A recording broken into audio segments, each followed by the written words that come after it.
Gente, no que concerne a segunda fase do vestibular da UES, especificamente História, a prova apresentou um padrão de ecletismo, no que concerne a divisão de questões que envolve História do Brasil e História Geral.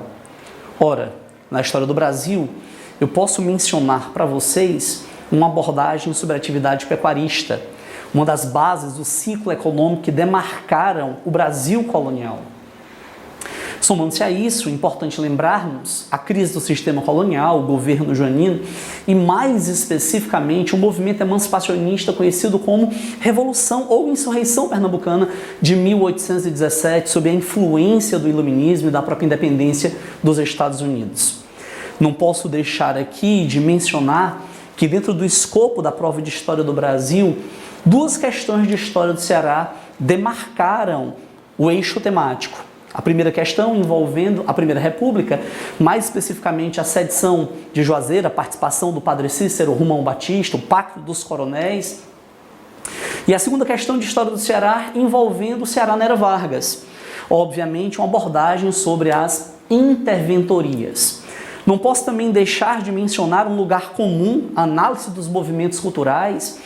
As décadas de 40, 50, 60 foram, portanto, abordadas na prova da Universidade Estadual do Ceará, mais uma vez, no que concerne ao eixo da historiografia. E aí, o ápice dessa prova foi um olhar sobre a República Civil-Militar, aquilo que convencionou-se chamar de ditadura cívico-militar. No que concerne à história geral, um lugar comum, a Antiguidade Oriental, o mapeio sobre o Egito, analisando o Estado teocrático e modo de produção asiático. No que concerne à Antiguidade Clássica, a estruturação da polis e da cidadania, a formação da Idade Média, a estrutura do mundo feudal. E nós não podemos negar também, no mundo moderno, a relação entre absolutismo, mercantilismo, as grandes navegações. E aí, no final da modernidade, a alusão à Revolução Industrial com as suas características e muito fortemente conectando uma reflexão sobre a primeira fase da Revolução Industrial. Na segunda metade do século XIX, num contexto neocolonial de experiência de divisão afroasiática, a Revolução Científica e essa revolução no campo farmacológico. Ora, é interessante também mencionarmos que a equipe de História do colégio percebeu que a questão envolvendo Idade Média, formação do mundo feudal, a questão de número 33, cujo gabarito a Universidade Estadual ela apresentou como o desaparecimento de terras e homens livres, não é condizente com a temática historiográfica. Haja vista, mesmo sabendo que a Alta Idade Média foi marcado por um período de retração econômica, de interiorização, ruralismo, mas inexistiu.